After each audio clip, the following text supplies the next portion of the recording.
But we'll see if they can make those adjustments in Game 2. We are ready to move into those picks and bans. I do want to make sure I let y'all know we're being told here over the headset that it is going to be FrostiaK that's actually coming into this game, into the jungle for them. So a little bit of a different look here for this Mouse squad. Cheerio feels very much like the core, like the heart of this team, doesn't it? And now they have to see if they can make that adjustment with Frosty. And FrostiaK, formerly the jungler for Victoria's Secret in the Smite Minor League, he was killing it over there for a little bit too, and they managed to do pretty decently with him. He took a step back so that he could come and be the coach and everything else for Mouse, and now he's here having to fill in. Well, we'll see how well he's able to play. FrostiaK, no stranger to the SPL. He's been in around the scene for a long time. Certainly one of it feels like one of the original wave of players there, so we'll see how well they can work for him. They might even prioritize his pick to make sure he's comfortable as the Chang'e and Thoth get banned early, and the Cabrakan gets banned out here by SK. They don't want to see that same core of the Triple Guardian Double Hunter comp. Which is interesting because I don't think that FrostiaK and Cheerio like to do things all that similarly. No, not at all. Mouse, however, will be able to get a chance for this Artemis first pick. That's a scary one to see Spudio on. He killed it the last time he got this God choice, and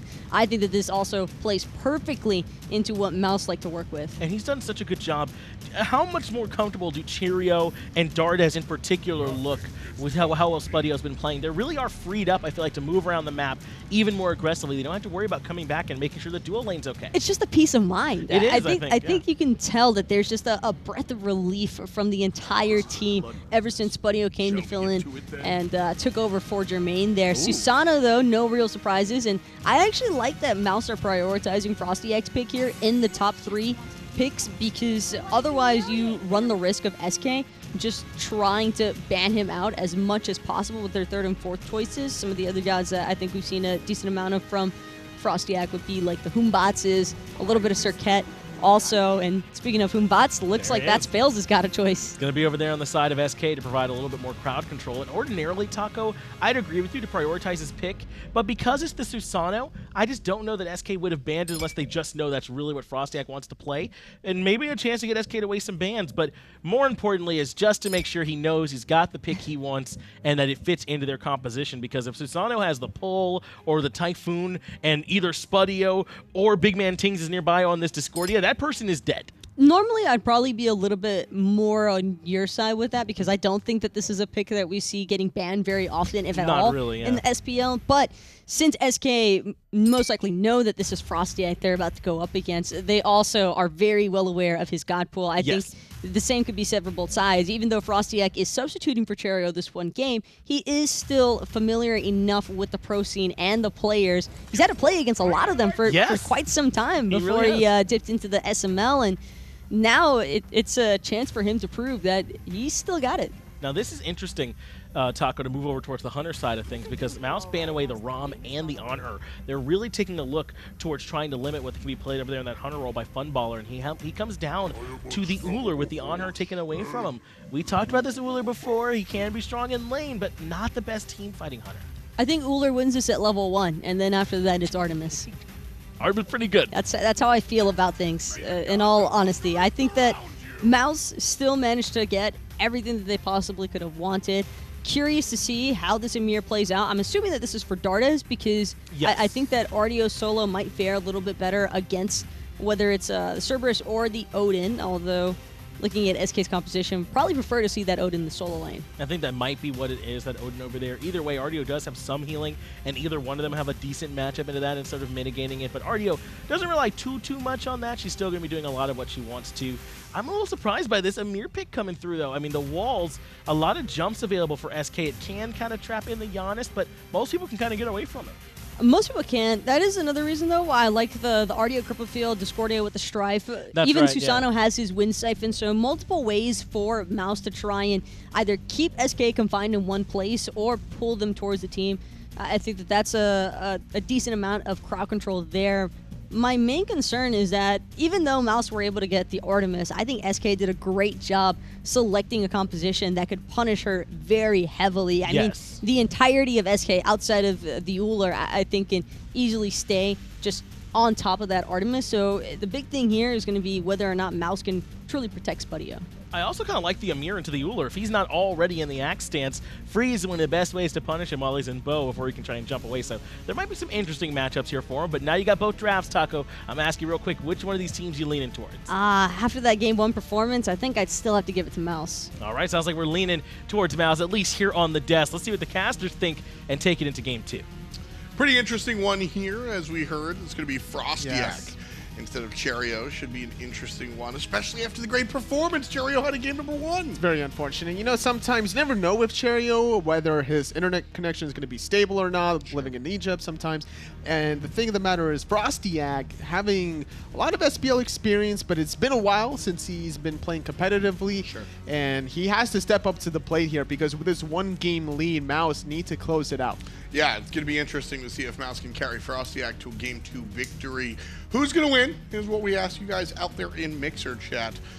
I don't really know, man. Without Cherio here, it's going to be tough. BigManTingz and Dardez have done fantastic work, though, for Mouse in general. So it's not all the Cherio show.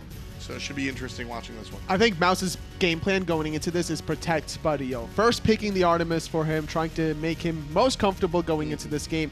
You got Ymir, you got Artio to protect him. Pretty good ideas. Yeah. Let's jump on into game numero dos with FrostiaK on the Susano in the jungle. Actually, for what it's worth, FrostiaK on the Susano. One of his better characters for sure, no questions asked. FrostiaK does play the Susano very well. It's an enabler. Since his SPL history, FrostiaK has always been looking for the plays, whether it's the Thor, Ratatasker, Hunbat, or most recently the Susano for when he used to play. And that's something that he's bringing into this game number 2. Yeah, certainly should be a nice one here. Dardez on the Ymir, though. I like this choice as well. You're playing with a substitute, right? So your other categories, your other players sort of have to do more, right? That's usually what you say when you've got a sub. And Dardez on the Ymir, a lot of carry potential for the support on this Very choice. true. There's just a lot of burst damage and the slow as well. You get hit by a couple of basic attacks and then another slow from Spudio. And then all of a sudden that cello really starts to hurt. Yeah, Dardez certainly making work for SK Gaming. And that's what I'm talking about, is that in those team fights, Dardez is going to be controlling, but also contributing to the damage. And Dardez, I've always liked when he's able to be very aggressive, when he's able to really play the way that he was designed or intended to play, if you will. So he'll look for the invade on the purple, level 1 still, so no wall just yet, or freeze. They needed to secure that purple buff to prevent that level 2 from happening. It was actually SK Gaming that was still on the back foot in that last game where they were constantly getting all their stuffs invaded. So now they're the ones with a level 2 advantage just as well. But clearing out the melee minions, once you go back into the wave, Dardez can easily freeze out the Ghastly Breath whenever he wants, or maybe even force out some beats. Oh, I loved that play. Funball in huge trouble. Still slowed. Finding the basics. Can't find it, though. Too slow. Dardez. But I love that play. Dardez went up, and Ymir freeze is one of the easier things to dodge out. So he aims himself at HalfDevil and then snaps to Funball. I can't believe Funballer doesn't beats the Ymir freeze, and then he doesn't beats the Artemis trap afterwards, which cripples you, preventing you from jumping away. If Dardez had sprint instead of shell, that's first blood. Yeah, that is certainly very true. Funball living somehow. Fails a little too soon on the overhand smash, working off of Lawbster. This is a similar story to the first game where both the mid and the duo out of SK Gaming are starting to get out-pressured, can't really keep up with the lane clear, and they're just one step behind in the clearing department of all these jungle camps, whether it's mid-harpies or their own speed buff. I'm looking at the small things, though, man. I mean, you can't, at this level of play, no new players. Faeles and Lawbster have played together for a long time. You can't miss an overhand smash off of a Giannis portal. It's very true. You can't. You got to time that very well. That's something that you got to know how to do by this point. And I've said it before. Faeles is better than what we see of him. I think it's very. You know who he reminds me of in a weird sort of way? You remember hi-rez? Yes, the hunter for Dignitas back in Season 2. Right. He was. People would talk about him in scrims and just say he was the next coming and oh my goodness, he's amazing. And he has one of the highest death counts in all of the SPL. Just wasn't able to do it on the big stage. I feel the same about Faeles. We know Danny's a great player, but we just don't see it on the big boy stage. Whenever I see high death count, it's not because they're getting abused. It's because they're looking for too many plays that gets, you know, too punished afterwards. Well, less about that specific stat and more about just like the lack of performance on the SPL stage is really what I was getting at. It's just like, I've seen Faeles do incredible stuff, and he does it 1 out of 20 games in the Pro League. Why can't we see that more consistently, Toli? What is it that keeps players kind of inconsistent sometimes? Ooh, Dardez couldn't really set up the root, unfortunately. Still getting a lot of poke. Can we look at what Dardez is leveling out? Hold that thought, though. Wonderful wall. FrostiaK finds the knock-up, and Spudio finds the hit. Lawbster here after the fact. Nice stunner step to avoid the portal. Will still get slowed by the threshold as Spudio. Dardez positions himself to intercept all of the axes and the basics, but he turns. Could be trouble as Funball finds it, and he walks into it, unfortunately. I think Faeles was committed to diving that no matter what. Could have been a turnaround potentially as Nika is against Ducky, but with the bird bomb jump already being used, there's no real kill potential for Ducky. Yeah, very low is the damage output from the Odin this early on outside of the lunge and the Raven Shield combo. God, I'm so glad. You know who originally coined that, the bird bomb? Kret.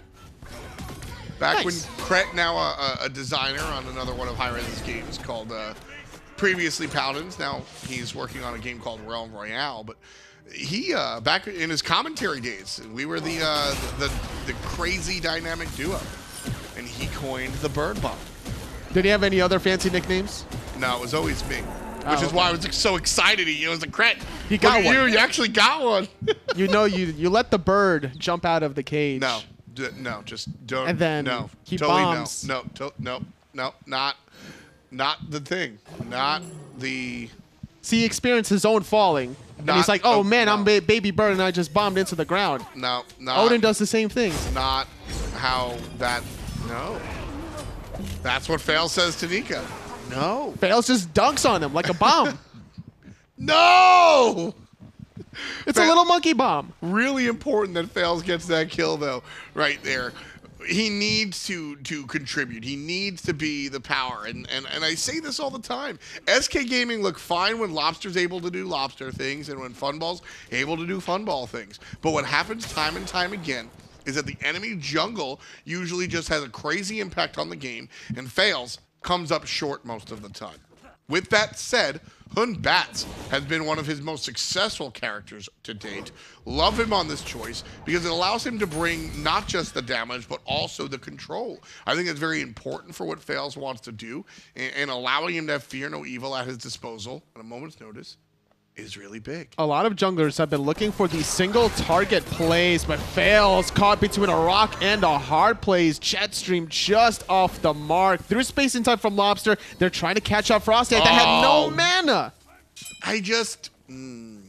curious decision from FrostiaK to stay there. Don't know why he was there. He was looking like as if he was going to go to the blue buff. But to be fair to his credit, Ducky was catching him off guard. Ducky without a jump now, not able to steal the speed and walks away back to the grave. Dardez on the Amir. Big boy damage there. Nice play. And that's what I was talking about, is that Dardez is going to be your setup man, and he is more than happy. What I love about Dardez is that he is more than happy to shut up, sit in the back line, and play Khepri.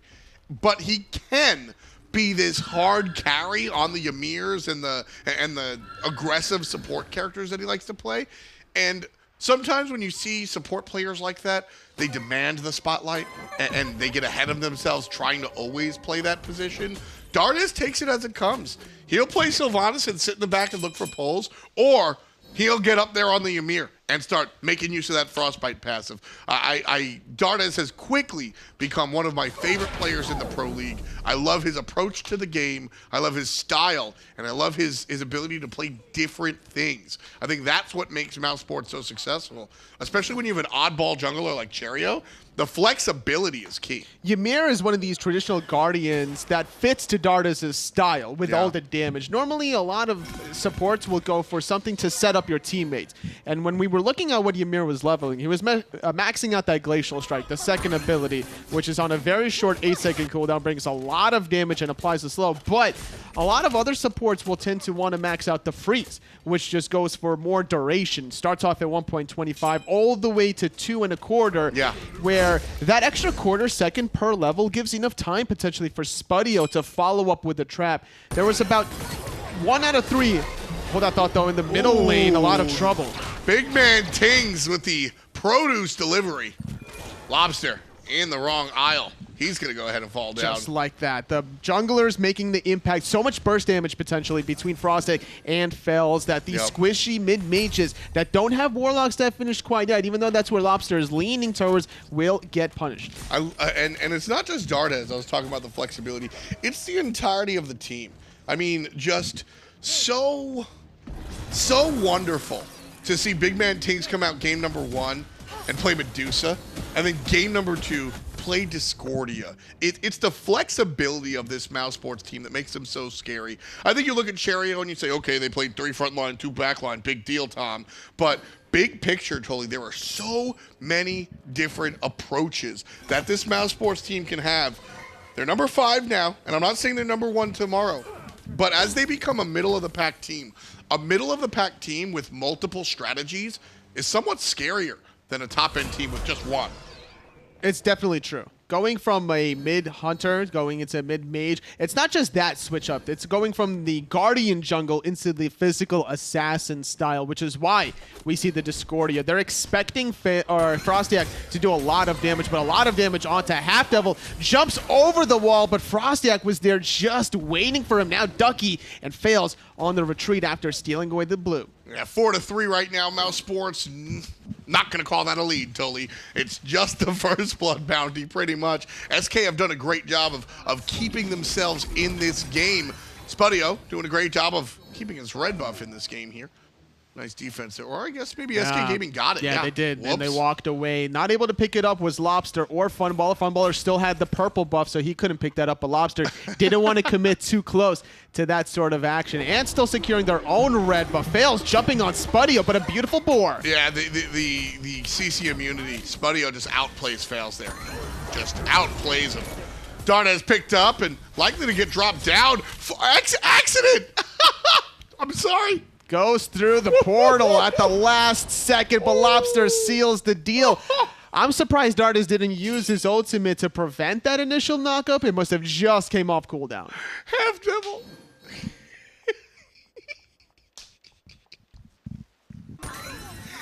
HalfDevil accidentally goes through the portal. I can't handle that one.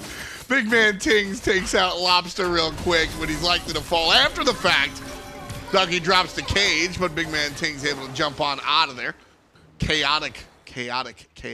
I'm surprised there's not more action onto Nika with this Odin counter pick. Spudio trying to run away, uses his trap as a little buffer and sidesteps that paralyzing spit. The slow could have been committed. They could have done that tier 1 tower, but with Dardez right around the corner, that would have been a hot cleanup. And see, that's the thing. That's another thing about Dardez playing this Ymir is that his punish is infinitely higher than some of the other support choices, right? You run up, you pull up on a hunter, and their support coming into the lane out of the jungle, and it's an Athena.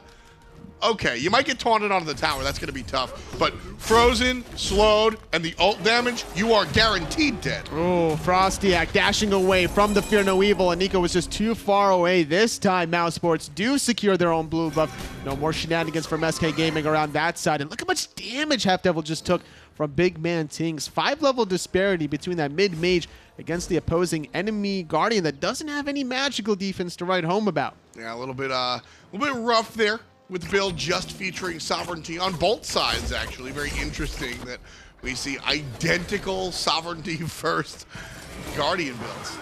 Another pull from FrostiaK with the one-on-one versus Funball. One more basic from both of them. FrostiaK. Man, Nice play. That's the rough stuff from Funballer, that he just couldn't get his Aegis off. He's still only level 10, doesn't have that second relic available. Lawbster trying to make that counter rotation, went through space and time, but it just could not get in range.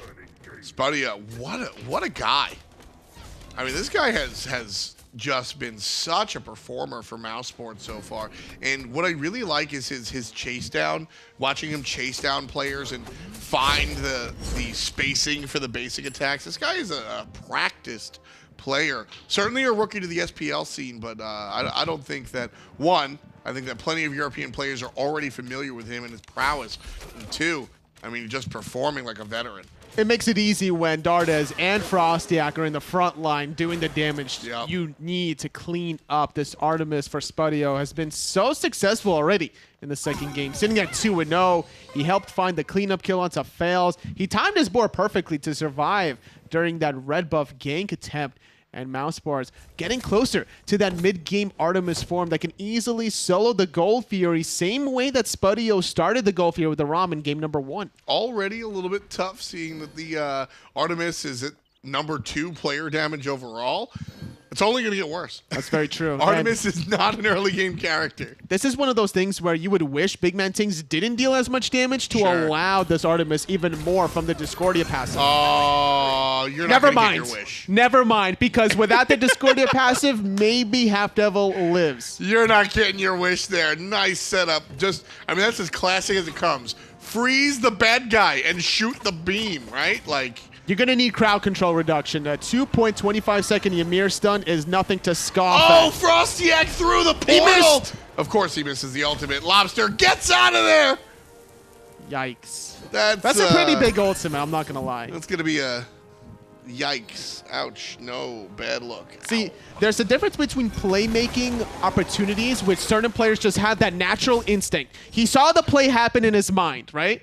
And he definitely goes for it. And then on top of that, you're looking at a big, long ability that you can't execute because all of a sudden you don't have the patience. You see the play, and you just can't execute it. Just not able to find that moment. No.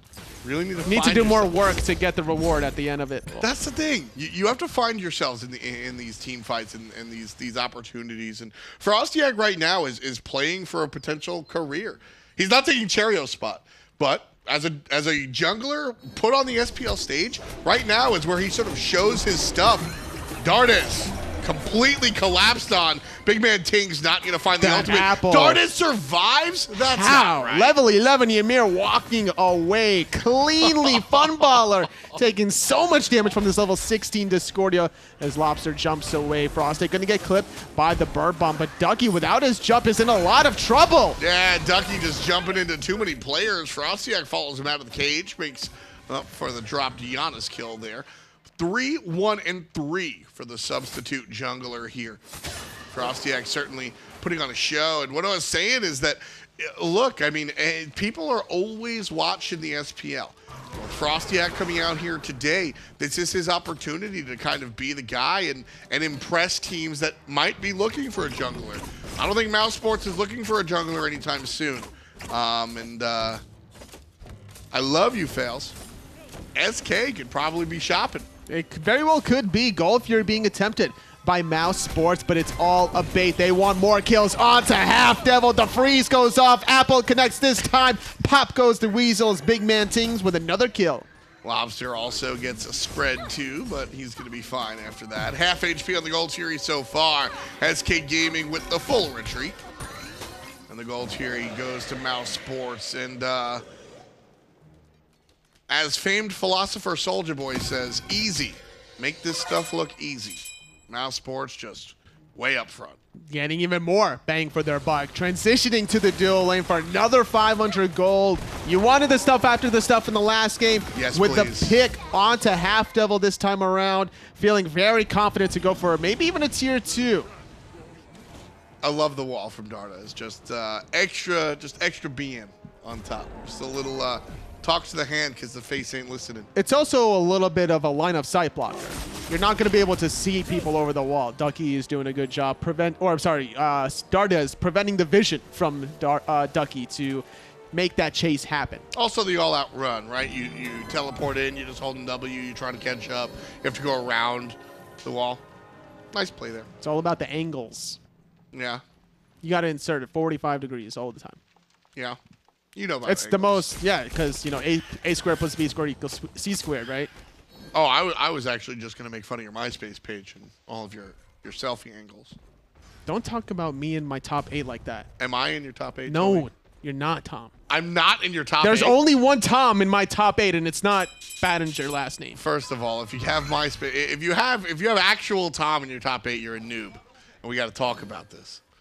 What do you mean? Have you? I mean, Finch's automatically plays Fall Out Boy when you go to his MySpace. That's a great band. Blinking forward is Dardez finding Faeles. Where did this apple come from? It's not going to go anywhere either. Ouch. FrostiaK. Into the pull, into the knock of FrostiaK with a flashy flash. Oh, that's the play. Oh, that's the play. FrostiaK did that once upon a time and impressed the hell out of me. You're not in combat when you execute the ultimate. You're only in combat when you hit somebody. So he tosses it behind him, blinks forward, pulls the player into it, and then executes the ultimate. That's the combo that you take home. That one. Try that one at home, kids. Yeah, that's the flashy stuff right there. So much there. fun to watch. Being able to hit plays like that, he sees the plays in his mind, and he finally gets the execution, making up for the missed opportunity from Lawbster earlier in the game, allowing Mouse to get a 19-minute fire giant. Number 3 on the player damage, a substitute FrostiaK coming in and just doing more than a team can hope for. You know, it's funny. For a number of years, teams kind of treated their substitute role as something silly. And they're like, look, if we're playing with a sub, we lose anyway. So didn't really take it into heart or consideration. I love that FrostiaK is sitting here playing. I think the heart and soul of the Mouse team is BigManTingz and Dardez. And you can plug and play different players in there. And I think the team is better with Cherio, don't get me wrong. But you're able to have this substitute come in and just go, all right, what do I do? And BigManTingz and Dardez are just like, do jungler stuff. We'll figure out our own thing. Smite's evolved from the old Season 0 Cog Red substitute days when it was Devios's mother listed as the sub. I remember that. She did not have to play for what it's worth, but Tully is true. Tully is correct. On the official sign-up sheet, Cog Red was, oh, you're going to have to help me with this. Snoopy, Ionic, Devios, Boosh, and who was the other young kid? Gars. 5 kids, about 15 years old, and their substitute was Devios' mom. They needed a chaperone. They did. They really did. She did not have to play, thankfully. They needed, because I don't think they were like of legal age to like fly by themselves or something. The other story that I really, really love actually is Coach Cardiac. Coach Cardiac came through when the guys were playing under Allegiance. He was working for the org. He was working for Team Allegiance just as like a liaison, all right? The team goes to LAN and he'll show up. And he was considered the substitute, right? And they needed him and he played and he had never played Smite before and made a fool like it was, but we all had fun. And then what he did was he had fun doing that and then wound up studying the game. And now he coaches the world champions. What a story. What an improvement as well. What an improvement from Mouse, trying to make it happen. Faeles diving in the backline, zoning away BigManTingz, but FrostiaK striking first blood. Lawbster able to find another one as well. It's going to be a 1-for-1 trade, but FrostiaK going all the way home. 2 kills for the sub. Looking for the third. Dashes forward, but he is taken down. The rest of his team, though, seeping into the back line, taking care of the tier 2 tower. Well done by FrostiaK. Screaming worth. That's a great trade. Screaming worth all the way home. Could have played it a little bit cleaner there, but he reacted as best as he could to both the slow from the threshold by beating it away, trying to 180 away from the overhand smash, but still bought enough time for his team to grab another 1,500 gold and still grabbing a second Gold Fury to their name.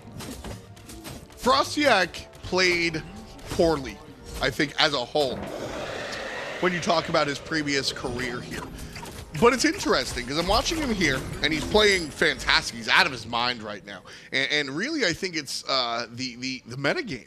I think also it's unfair to describe FrostiaK's performance in the past compared to who was playing with him as well. That could have been another chemistry issue where a lot of things just didn't click. Well, really what I'm trying to get at, Totally, is that FrostiaK always had this very loose style of play where he would be at random points of the map at random points in time. And previously, the jungle role was a little bit more structured or railroaded. You have to be here. You have to be at the mid camps at every 3 minutes. You have to share the wave with your mid laner, right? You have to do X. You have to do Y. Right now, the metagame of Smite is in such a position where the jungler does have this freedom.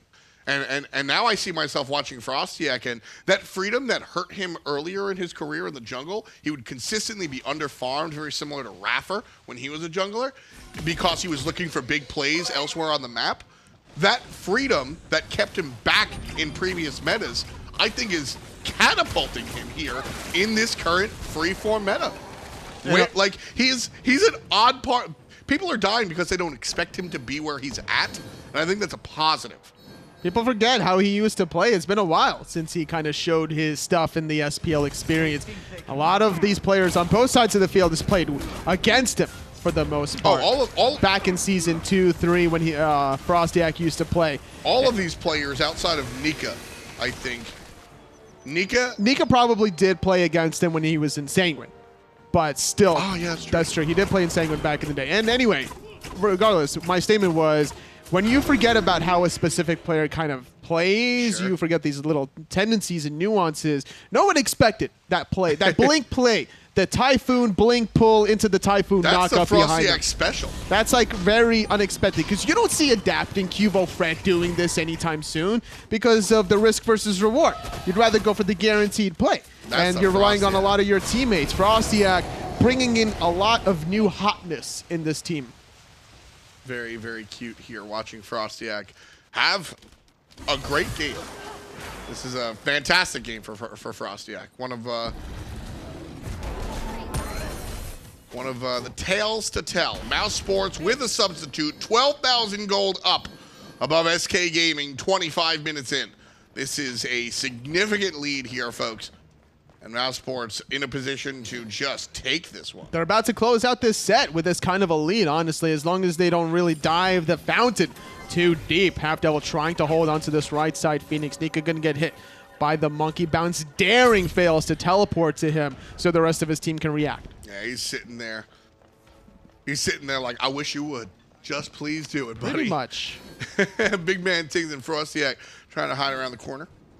Mousesports waiting for their opportunity. Here's a wave of minions, and this could be it. Lawbster looking to cut down the minions, and he does just that. HalfDevil already half HP. There's the Odin cage, and HalfDevil trying to grab players, but he just grabs Nika. BigManTingz sends the ball through the team fight, but he won't be able to find anybody just yet. Man, HalfDevil actually jumps right before he gets hit by the Golden Apple of Discordia. If that hits, you get crippled. You can't jump away. The rest of Mousesports collapse on the doggo, but Spudio getting clipped a little too hard, has to retreat and look for some lifesteal. Yeah, he's got the Devo gloves. Yeah, he does have that. Actually, I was looking at Funballer. I'm like, wait a second. Yeah, he's got the Devo gloves. Funball, on the other hand, went devoid of lifesteal. Transcendence and Crusher for the quasi-ability-based Ool. Now, rejoining the squad is Spudio, full HP, ready to go. Nika tanking the tower. Dardez here in the second line of defense, ready to freeze anybody that steps out of range. Nika gets frozen himself and just cut down. Funball combines and takes out the solo laner. Funballer above Nika. Spudio barely alive. SK Gaming trepidatious. Looked like they were on the run, then stutter stepped, and they were on the run. Can't hesitate there. The strife is good onto Lawbster, but it puts BigManTingz exposed. What a big cage from Ducky. Spudio gonna fall down to the spin to win. FrostiaK taking care of HalfDevil though. Mousesports lose 2. HalfDevil the only one dead for SK Gaming. Dardez looking for the control. Lawbster takes care of the mid lane. BigManTingz. Dardez explodes and deletes Faeles. Drops the wall, but Lawbster right on through. FrostiaK with the Typhoon gets 2. Trying to go for another one. Gesturing connects. Will blink into him. Storm caught a third strike for the double kill. Dardez doesn't want to let Funballer go. He's going to blink forward, finds the freeze, finds the carpet. 1 basic, 2 basic. Dardez, swag on him. Just absolutely. Clap with the cello. A beautiful symphony that he's singing with the D aside. FrostiaK going down the right side lane. HalfDevil has to look for a way to defend this. Yeah, the Phoenix might be able to be taken by a lone Susano. Past that, I don't really know. Two players grouped up. As long as they don't really hit the Cerberus, FrostiaK can get the damage. Dardez needs to reset the Phoenix aggro while the minions enter, eliminating backdoor protection. These are the small things to get a team in a better game-ending scenario. Man, Dardez is so good. FrostiaK impressed the hell out of me with that cleanup, but Dardez right there just, and that's sort of what I was saying with this Ymir selection, is that he's a control player, don't get me wrong. He's playing his position as support, but at the same time, he's enabled himself to be able to get that chase down kill, right? That blink, freeze, carpet, the whole combo onto Funball, that doesn't happen if he's playing nearly any other Guardian. The thing was, his blink wasn't really used in that last Phoenix siege because HalfDevil was the one forcing things alongside Ducky. You want to be able to sit in your own backline and peel for your backline hyper carries. There's no reason for you to create so much distance away that you're not going to get any follow-up anyway unless you're trying to force beads and reset. That's the only real goal, but if you blink in, you're probably going to get focused heavily. So great patience now using it to have it for the cleanup is Dardez. Almost a half hour of play here, folks. Mousesports still find themselves leading and still find that lead growing. 12,692 gold and a slew of experience to boot. 18-9 read the kills. And Mouse, who controlled game number 1, came into game number 2, and I think fans were a little bit unsure with the addition of FrostiaK, the substitute jungler, taking place of Cherio, who performed fantastically in game number 1. But Toli, the substitute, is one of the best performing members on the team. I don't even know if we have a graphic to show if FrostiaK were to win MVP. He's already at about 5.75 KDA in his first SPL game since I don't even remember when. And impressive stuff from BigManTingz as well, the Discordia player out of Mousesports, being able to really hit his abilities, being able to abuse HalfDevil in a lot of situations, preventing him from getting to that endgame form the same way Dardez has been able to obtain. Spudio here has been a big focal point as well for the team. Love to see the new addition to do as well as he has been. Just fantastic stuff. Yeah, I mean, the last time that we really saw FrostiaK, I mean, the last LAN he was at, you want to know the last LAN FrostiaK went to? Season 2 Super Regionals? No. Season 3 Group Play. Season 2 EU Regionals. That's before we had Super Regionals. Each region had their own. What team was he on for Season 2? That was Dig. That was Variety, Shadow Nightmare, Renz, who I spoke about. I could have sworn that he was at the Super Regionals in Season 2. Because Renz was there. He was at the desk. I was there for Season 2. Maybe he came as media? I don't even know, man. Mousesports right now, though. Left-hand side. Certainly a number of years since 2013. And FrostiaK looks as clean as anything. Trying to get the left Phoenix siege going here, as SK Gaming have to defend this while also worrying about any sort of fire minutes on the right side. HalfDevil eating a crit, eating a stripe damage. His Magai's cloak had been popped. He has to retreat to the fountain. It's about a 5-on-4 window for about 10 to 15 seconds while he gets back into this Phoenix. Nika now tanking up the Phoenix. Lawbster going to be walled off thanks to Dardez. Freeze onto the Odin, and the cage cannot contain the Mouse. They come through, take care of the solo. Nika's in trouble, though. Faeles fights back. Number 10 for SK Gaming. 4-on-3, 4-on-2, as HalfDevil eats it. BigManTingz delivers. Lawbster trying to survive, trying to juke, but it's just not enough. A Spudio seals the fate from the mid-mage out of SK, and Mouse are going for the throat. That's it. Game number 2 is all about Mouse. 23 kills in 32 minutes of play, and what a show. Substitute FrostiaK, 10-2-8. What a performance. You know, it took a little bit longer than the first game, but still closing out this set 2-0. A big improvement since week 1, where they actually lost one of those games against SK Gaming, and this is the 3rd set victory now that Mousesports has been able to obtain. If they continue to play like this, it may be their name we see at the Masters LAN. Yeah, it's tough. It's tough for me to say that they're going to be number 1 or number 2, but I have no doubt that they can be a number 3 team and contend. I mean, this squad with a substitute, man, I don't know, Tully. There's something really special about this Mouse team, and everybody better be ready for it. 9 kills, 10 kills in total for the substitute jungler. BigManTingz also had a performance. Dardez played his face off as well. The Ymir setting up for the first pick, Artemis. It was a clear strategy that Mousesports came in with, and they executed it perfectly. It was also a lot of patience in the late game left side Phoenix Siege. You got the Stripe to pop the Mad Guy's Cloak into the Ymir freeze, which set up the early pick onto Ducky's Odin. Let us know who you guys think is going to be the MVP. There's too many players for me to guess. We'll break down this match on the desk right now. Thank you, Tom. Thank you, Toli, Finch, and Taco here to break down what happened there in Game 2, and Mousesports able to take the set in 2 games, even with FrostiaK coming in not just as a sub, he played like a main member, at least at that caliber, in this game. Finch, I'm going to be real with you. As great as FrostiaK played, every single moment in that game was just completely shadowed by Dardez's Ymir performance. That Ymir performance was absolutely insane, even for Dardez. I think that we have always grown to expect huge things out of the support player, but this was just way too good to want to believe. I mean, that kill, that solo frag that he got onto Funballer, where he waits through his own wall, blinks through. That was really hot. And kills him. That was a hot play, but he's not the one selected, Taco, by Mixer Chat, as well as I believe that he did play on that Ymir. Instead, it's actually FrostiaK, and it's going to be selected by you all as the MVP there in that game, making his sort of come-up game here in the SPL. They called his number, and he was ready on the Susano. Pull into the Typhoon. What a play on the HalfDevil. Love that one.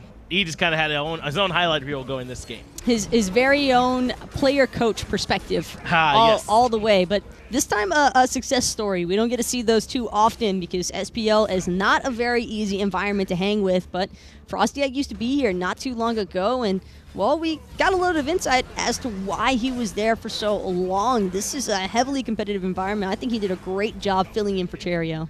And came in and did more than just kind of tread water, which sometimes you see from the junglers. He came in and really was part of why they were able to do well in this game and help set everything up. Now, of course, they did, as you said, still have Dardez playing well. BigManTingz was certainly there for them. And then this Mousesport roster, I don't know if we can sleep on them any longer here, Taco. They look like they're definitely around. I don't think there was any possibility of FrostiaK trying to play this one safe, because knowing FrostiaK both from like a friendship level and just like as a player, he is a way too aggressive of a player to have settled for anything less than a lights-out performance. And I think that he probably had a whole lot of fun with this one, getting to mix it back up with the whole SPL scene. And I think that Susano was probably the right pickup choice. I really loved the way that they utilized that Typhoon. It was the constant swarming of that crowd control and the heavy mobility that it felt like even with the Giannis, SK couldn't escape. Well, there continue to be problems here for SK as they drop this set. Certainly got to go back to the drawing board and try and regroup after a tough loss. But let's go ahead and take a look at the schedule for the week that we're currently in, also known as Week 4. We just saw Tuesday's matches. Energy versus Obey. What a set. If you just came in now and missed that, I don't even know why you're still listening to me. Go back and find those VODs on Mixer, wherever we upload them, and watch that set. What a crazy matchup. But we still have some good ones coming. Energy versus Dig is later on this week, as well as Space Station versus CLG. So you're going to make sure you want to keep tuning out. In fact, we got the standings here for you now, too, Taco, so we can take a look and see where everyone's shaping up. And you can see part of the reason why this set was so important there for Mousesports. They're still sitting in 4th in the standing. Obey right behind them in that 5th place slot. It is slot. so close. That's crazy. But poor SK, man, they have not managed to find a set name or a set win to their name, and it's definitely been a struggle. But I don't think that this was necessarily a poor performance by any means from SK, as much as it was just Mouse looking fantastic. No, this shows you, I think, that Mouse are certainly right up there with everyone else. Only a game separates 5th and 1st place right now after we saw Energy drop to Obey, as well as Dignitas and Rival. That said, going Rival's favor. Everyone's trading games. It is really close there in EU. Unlike North America, where it's a little bit more clear up at the top. I don't know. You say that, but maybe not. Maybe lately things have been pretty iffy as well. I think that that's what makes this so exciting, though, is because even when you think that a team has the most definite guaranteed win of all time, nothing's guaranteed when it comes to the SPL. That's right. That's why we play the matches, because anybody can win them. And if you want to know when you can expect which matches, let's actually go ahead and show you all our new broadcast schedule that we're doing for the summer. Esports Weekly every Monday morning, 10 a.m. Eastern Time. Make sure you check that out, where Taco and Hindu and Agro give their predictions. Me and Tom have our little battle of wits. I don't know how Tom enters that battle. Not a whole lot of wits going on there. And then the Console League is going to be right after that at 11 a.m. Then you got Global Series and SML. That's going to be Tuesday through Fridays. You can see those happening in the morning times. Man, the Hindu isn't here, and you don't even hesitate. Now I got to bring the savagery, man. Somebody has to do it, right? I mean, thank you for taking that one for all of us. Don't be confused. I'm not Hindu, man. I know that that's how you recognize him, is by savagery, but no, I'm not him. I know that's like his thing. I can't go on with this one any longer. That's like his bit. He's going to kill us one day. I mean, I think he really might snap, but I'll be there to watch it and enjoy it up until my death. So that'll happen one day. But yeah, that is going to do it here for us on the SPL at the end of the day. That was Europe. We got North America going to be coming at you tomorrow, so make sure you check back in with us. We're going to have a full day packed with Smite action, not just the SPL, but SML will be there for you too, so make sure you're checking everything out. That's going to do it here for me and Taco, and we're going to go ahead and peach it.